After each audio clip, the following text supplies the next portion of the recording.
entend souvent parler de faux mouvements. On a tous connu un ami, un membre de la famille qui s'est bloqué le dos ou fait mal à l'épaule sur un faux mouvement justement. Considéré comme un geste néfaste pour la santé, on a tendance à le pointer du doigt lorsque l'on a une douleur soudaine. Mais le problème, c'est que c'est pas le mouvement qui est fautif. C'est que notre corps n'a pas été capable de supporter la contrainte qui a été imposée par le geste. Comme dit précédemment, les gestes qui provoquent des douleurs sont des gestes avec des contraintes de mobilité, de force et de souplesse trop élevées par rapport à ce que notre corps peut supporter.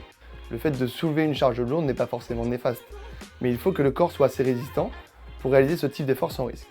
Par exemple, si vous êtes sédentaire, un travail de bureau, pas d'activité physique, le jour où vous allez aider votre cousin à déménager, vous allez devoir soulever des charges lourdes. Et forcément, votre corps va être exposé au risque de blessure, plus qu'une personne qui est habituée à ce type d'effort. Le meilleur moyen d'éviter ces faux mouvements serait donc de bouger quotidiennement et dans tous les sens. Il existe plusieurs solutions pour ça. Pratiquer un sport, effectuer des routines de mobilité et renforcer notre corps. Évidemment, en fonction de notre âge, notre métier, notre sport ou nos activités, les besoins ne seront pas les mêmes. Mais c'est important de prendre conscience qu'il faut protéger notre corps et que ça passe par une prise en charge de tous les jours.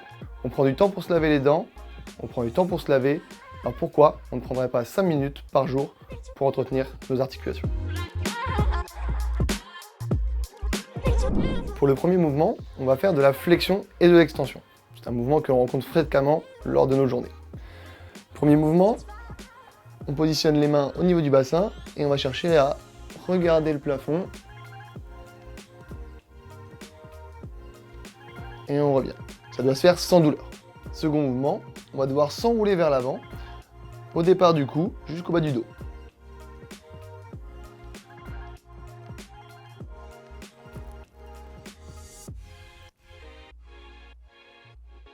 Donc on va passer aux inclinaisons, on va venir pousser la main vers le plafond, se laisser tomber sur le côté, maintenir la position quelques secondes et réaliser la même chose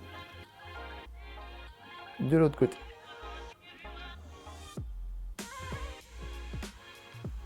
Pour finir cette routine, on va effectuer des rotations. Donc on garde bien nos pieds ancrés au sol et on va chercher à tourner les épaules. Chercher à aller regarder le plus loin possible derrière et on répète l'action de l'autre côté. Pensez à faire ces exercices doucement, c'est une question de dosage. Si c'est douloureux, vous n'allez pas trop loin.